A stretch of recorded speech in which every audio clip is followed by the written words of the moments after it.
আপনি আমার নামে বাবার কাছে নালিশ করুন। করবোই তো। তুমি কাল কলেজের সামনে আমার মেয়ে শাড়ি ধরে এমন ভাবে টেনেছো, শাড়িটা ছিঁড়ে গেছে। তবে এটা জেনে রাখুন, আজকে বাবার কাছে নালিশ করে বাড়ি ফিরে গিয়ে শুনবেন আপনার মেয়ে শুধু সায়া আর ব্লাউজ পরে কলেজ থেকে বাড়ি ফিরেছে। হ্যাঁ হ্যাঁ। আরে বনমালী, কহেন ছোট দাদা বাবু। আজকে লাইন পড়েছে রে? ওরে বাবা রে বাবা, বাবা কত লাইন পড়ছে না, কেরাসিনের লাইনেরও হার মানাইছে।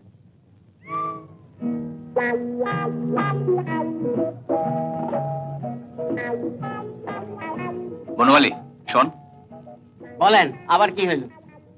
বাবার মুড কেমন আছে? খুব রাঙ্গে আছে, এতগুলো মাইয়ার বাপ। কিন্তু এত বাবার মেয়েদের সঙ্গে তো আমি লাগিনি। আমার মনে হয় ছোট দাদু এর মধ্যে অনেক ফলস বাবা আছে। ওই কিছু একটা হাতে করে আনলেই তো সাহেব সম্মান বাঁচাবার জন্য ওকে টাকা দিয়ে দেয়। দাঁড়াও, এতদিন মেয়েদের পেছনে লেগেছি, আজ বাবাদের পেছনে লাগবো।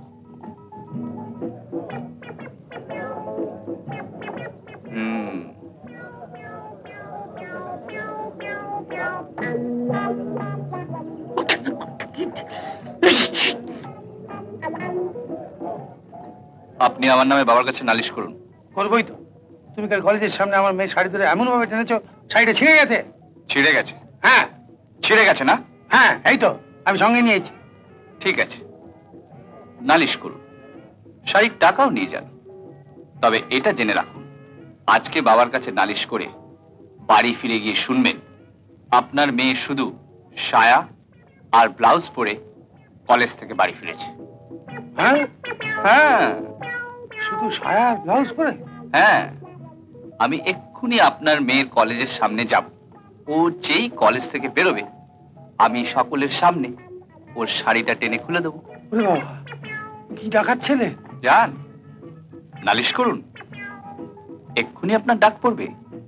কলেজের সামনে আমার যুবতী মেয়ে সায়া আর ব্লাউজ পরে দাঁড়িয়ে আছে, চারিদিকে লোক জমেছে, সবাই হি হি করে হাসছে, আমার মেয়ে ভেউ ভেউ করে কাঁদছে, বাচ্চারা সব তালি বাজাচ্ছে। হ্যাঁ না বাবা, আমি নালিশ টালিশ করছি না। ওই মেয়ে তো আবার বিয়ে দিতে হবে। আমি যাচ্ছি, আমি যাচ্ছি, আমি যাচ্ছি। আপনার মেয়ের আমি কি ক্ষতি করেছি? এত বড় ক্ষতি করে এখন বলছো কি ক্ষতি করেছি? কাল সকালে কলেজের সামনে আমার মেয়েকে তুমি এমন হাফ প্ল্যাং মেরেছো, আরেকটু হলেই ঠ্যাং ভেঙে যেত। ও, তো আপনার মেয়ে তো আমার ল্যাংকে পড়েও যায়নি, ঠ্যাংও ভাঙেনি, তা আপনি বাবার কাছে কি চাইবেন? না মানে পড়ে যায়নি ঠিক কথা, তবে পড়ে যাচ্ছিল। সেই সময় ঝাঁকুনির চোটে ওর একটা কানের দুল কোথায় যেন ছিটকে চলে যায়। অবশ্য অন্যটাও আমি নিয়ে এসছি। এখন এই ওজনের একটা সোনার দুল কেনার টাকা আমার চাই। ঠিক আছে, বাবার কাছ থেকে এই দুলের টাকাটা নিয়ে বাড়ি না গিয়ে সোজা পিজি হাসপাতালে চলে যাবেন।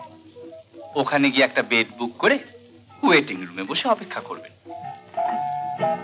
আমার এমন কি হয়েছে যে পিজি হসপিটালে গিয়ে বেড বুক করতে হবে? স্বাস্থ্য খুব ভালো। হ্যাঁ, আপনার আবার কি হবে? হবে তো আপনার মেয়ের। হ্যাঁ, আপনি যখন বাবার কাছ থেকে টাকা নিতে ঢুকবেন আমি সোজা চলে যাবো আপনার মেয়ের কলেজের সামনে। ও যেই বেরোবে এক ল্যাং মারবো যে পড়ে গিয়ে ওর একটা মালাই চাকি বেরিয়ে যাবে। হ্যাঁ, তার মানে মালাই চাকি থাকবে না? কাল ওর কান থেকে দুল ছিটকে বেরিয়ে গেছিল, আর আজ ওর হাঁটু থেকে মালাই চাকি ছিটকে বেরিয়ে যাবে।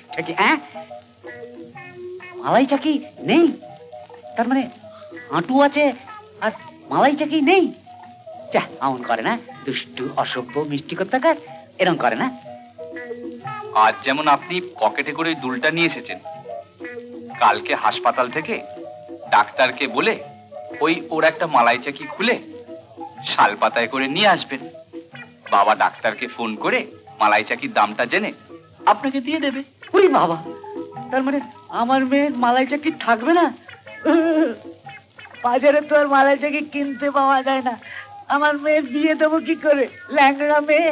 নাম্বার 5 আপনি যান। আপনাকে ডাকছে এই, আপনাকে ডাকছে। হ্যাঁ আমাকে? না না আপনাকে ডাকছি যান। হ্যাঁ, আমাকে? না না আপনাকে ডাকছি যান। না না আপনাকে ডাকছে। আচ্ছা মালাই চেকে খুলে নেবে। কি হলো অনাথ, ফিফথ কে পাঠাও। শাড়ি কিনে দেবে। আরে কে দেবে? আমায় বলেছে মালাই চাকি খুলে দেবে। মালাই চাকি? হ্যাঁ।